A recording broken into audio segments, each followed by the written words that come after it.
going to talk about commas, commas, and commas. You probably already know the basic usage of commas, but here is a refresher. Strunk and White say, in a series of 3 or more terms with a single conjunction, use a comma after each term except the last. Let's simplify that. When you have a list with 3 or more things, follow this formula. A, B, and C. Whenever you add something new to the list, you add another letter. A, B, C, and D. Childish? Maybe, but it still helps to keep that in mind. Now let's put that list into practical use. There is a circle, square, and triangle in this picture. Here's another example. Sheldon Cooper is smart, empathetic, and kind. Leonard, please don't take this the wrong way, but the day you win a Nobel Prize is the day I begin my research on the drag coefficient of tassels on flying carpets. Well, maybe just one of those traits is correct. You can also use commas to describe a list of events. For example, he got evicted from his own house. Thank you so much. Thanks, man. Kicked out of his friend's house. It's good to see you. And thrown out of his RV. Clovis, come on. You'll notice that even though the list has longer items, the pattern still stays the same. Poor guy. Something you do not want to do is leave parenthetical expressions dangling without commas. Parenthetical asides are not really necessary to the sentence.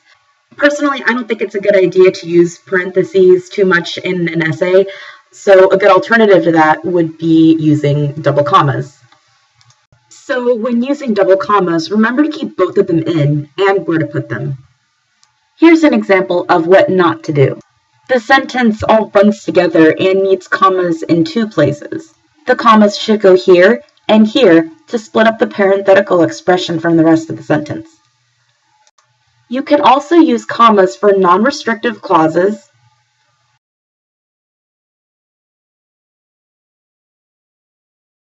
or to specify when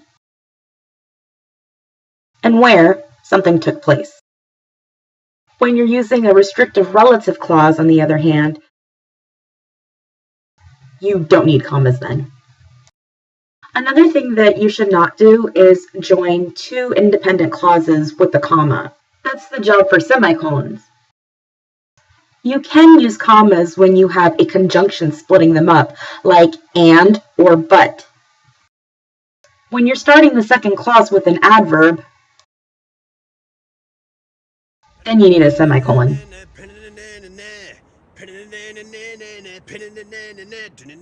One more thing. As tempting as it is to avoid run-on sentences, it's not a good idea to replace commas with periods. And there you have it, the most important things you need to know about how to use commas. Once you get these rules down, you have mastered the art of comma-ing. Thanks for watching.